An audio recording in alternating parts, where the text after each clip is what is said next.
21. Obterás. Reunião pública de 23 de março de 59. Questão número 660. Obterás o que pedes, não ouvides, contudo que a vida nos responde aos requerimentos, conforme a nossa conduta na petição. Sedento, se buscas a água do poço, vasculhando-lhe o fundo, recolherás tão somente um nauseante caldo do lodo. Faminto, se atiras lama ao vaso que te alimenta, engolirás uma substância corrupta. Cansado, se procuras o leito, comunicando-lhe fogo à estrutura, deitar-te-ás numa enxerga de cinzas. Doente, se injúrias a medicação que se te aconselha, alterando-lhe as doses, te prejudicarás o próprio organismo. Isso acontece porque a fonte encravada no solo é constrangida a guardar os detritos com que lhe poluem o seio. O prato é forçado a reter os resíduos que se lhe imponham à face. O colchão é impelido a desintegrar-se ao calor do incêndio, e o remédio, aplicado com desrespeito, pode exercer uma ação contrária a seus fins. Ocorre o mesmo, em plena analogia de circunstâncias, na esfera ilimitada do espírito. Desesperado ou infeliz, desanimado ou descrente, não te vealhas do irmão de que te socorres, tentando convertê-lo em cobaia para teus caprichos, porque toda alma é um espelho para outra alma, e teremos nos outros o reflexo de nós mesmos. Sombra projetada significa sombra de volta. Negação cultivada pressagia a colheita de negação. Se aspiras a desembaraçar-te das trevas, não desajustes a tomada humilde, capaz de trazer-te a força da usina. Oferece-lhe os meios simples para o trabalho certo, e a luz se fará correta na lâmpada. Clareia para que te clareiem. Auxilia para que te auxiliem. Estuda, servindo, para que o cérebro hipertrofiado não te resseque o coração distraído. Indaga, edificando, para que a inércia te não confunda. Fortaleçamos o bem para que o bem nos encoraje.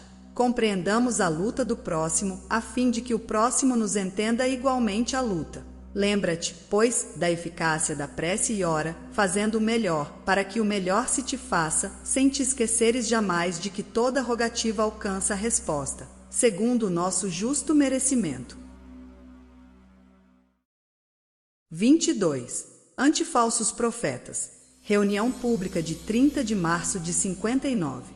Questão número 624. Acautela-te em atribuir aos falsos profetas o fracasso de teus empreendimentos morais. Recorda que todos somos tentados, segundo a espécie de nossas imperfeições. Não despertarás a fome do peixe com uma isca de ouro, nem atrairás a atenção do cavalo com um prato de pérolas, mas sim, lhe ofertando à percepção um leve bocado sangrento ou alguma concha de milho. Desse modo, igualmente, todos somos induzidos ao erro na pauta de nossa própria estultícia.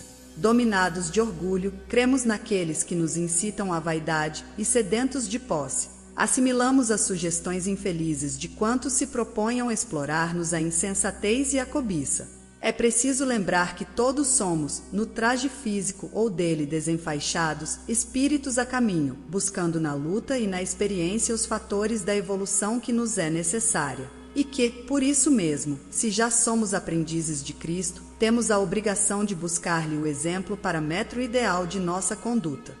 Não vale, assim, alegar confiança na palavra de quantos nos sustentem a fantasia, com respeito a fictícios valores de que sejamos depositários, no pressuposto de que venham até nós na condição de desencarnados, pois que a morte do corpo é, no fundo, simples mudança de vestimenta, sem afetar, na maioria das circunstâncias, a nossa formação espiritual. Não creias, desse modo, em todo espírito, diz-nos o apóstolo, porquanto semelhante atitude envolveria a crença cega em nossos próprios enganos, com a exaltação de reiterados caprichos. O ouvido que escuta é irmão da boca que fala. Ilusão admitida é nossa própria ilusão. Apetite insuflado é apetite que acalentamos. A mentira acreditada é a própria mentira em nós. A crueldade aceita é a crueldade que nos pertence. De alguma sorte, somos também a força com a qual entramos em sintonia. Procuremos, pois, o Mestre dos Mestres como sendo a luz de nosso caminho.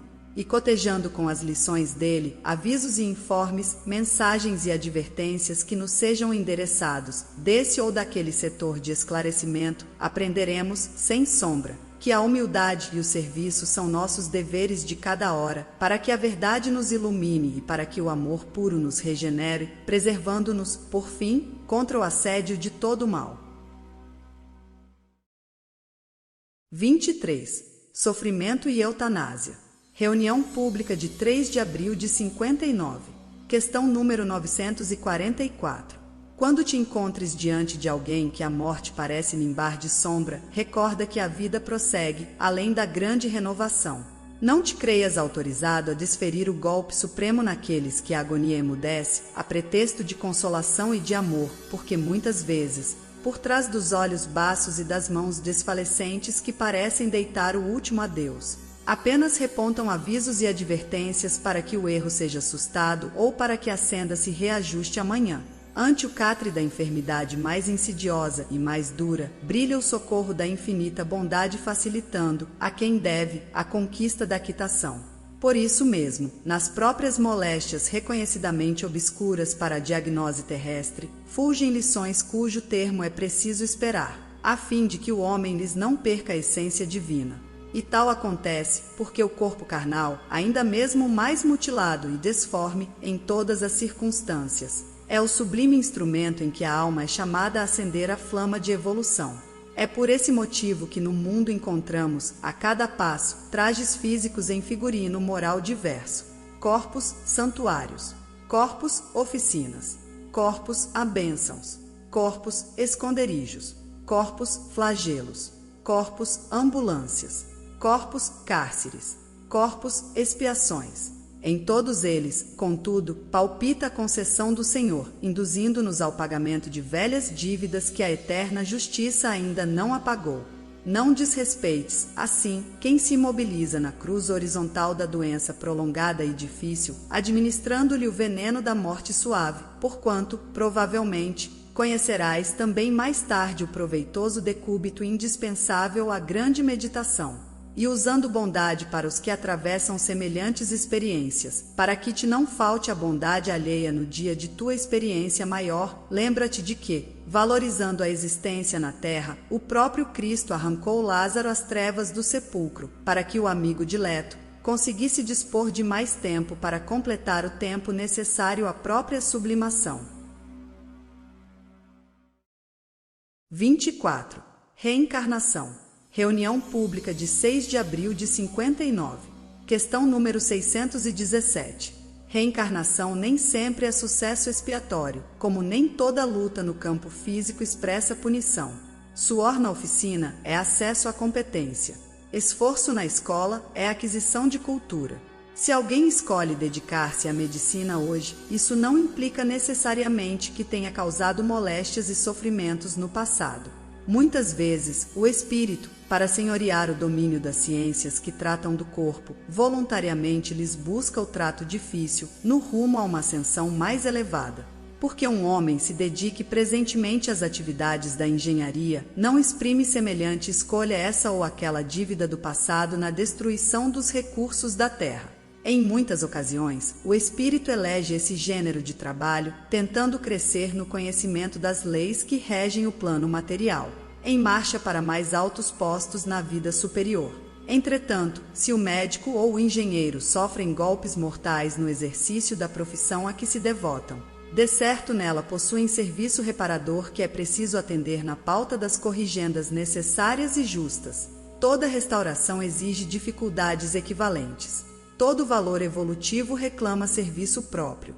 Nada existe sem preço. Por esse motivo, se as paixões gritam jungidas aos flagelos que lhes extinguem a sombra, as tarefas sublimes fulgem ligadas às renunciações que lhes acendem a luz. À vista disso, não te habitues a medir as dores alheias pelo critério de expiação, porque, quase sempre, almas heróicas que suportam o fogo constante das grandes dores morais, no sacrifício do lar ou nas lutas do povo, apenas obedecem aos impulsos do bem excelso, a fim de que a negação do homem seja bafejada pela esperança de Deus. Recorda que, se fosses arrebatado ao céu, não tolerarias o gozo estanque, sabendo que os teus filhos se agitam no torvelinho infernal.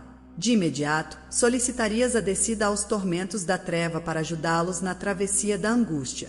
Lembra-te disso e compreenderás, por fim, a grandeza de Cristo que, sem débito algum, condicionou-se às nossas deficiências, aceitando, para ajudar-nos, a cruz dos ladrões, para que todos consigamos, na glória de seu amor, soerguer-nos da morte no erro à bênção da vida eterna.